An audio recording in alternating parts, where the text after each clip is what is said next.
register sa AdSense, at paano maging partner sa YouTube. Follow the easy steps.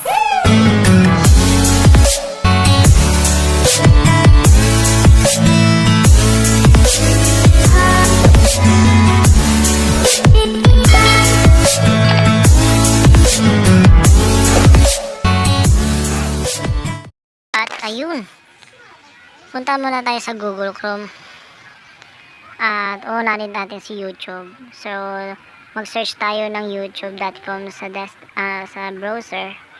Tapos makikita nyo yun, may tatlong dot sa itaas. Pindutin nyo yun. Pagtapos nyo pindutin, may makita desktop site. Click nyo desktop site at magiging desktop version yung YouTube nyo. Tapos after mag-load na lahat, may makikita kayo dyan logo nyo sa taas, sa right side, yan.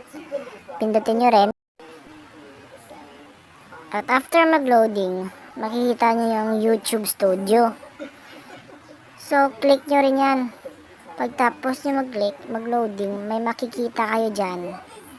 Wait, zoom ko ah. May makikita kayo dyan $sign. Yan yung monetization. At pag after click, makikita nyo to. Ang required po ng YouTube is 1,000 subscriber at 4,000 hour required. So click nyo yung notify me when I'm eligible. So eligible kayo kapag nakapag 1,000 subscriber na kayo at may 4,000 hours kayo ang required. Yan po.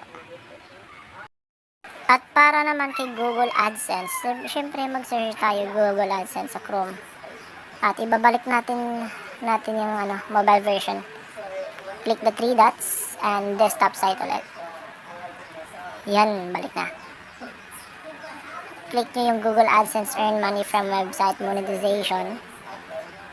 After that one, click yung tatlong guhit at sign in. Sign in kayo. At ayun, at dito may fill upan kayo na form at pagtapos mo, ganyan lalabas. Pero I think kikita ka lang sa YouTube kapag naka 1,000 subscriber ka na at eligible ka na sa YouTube.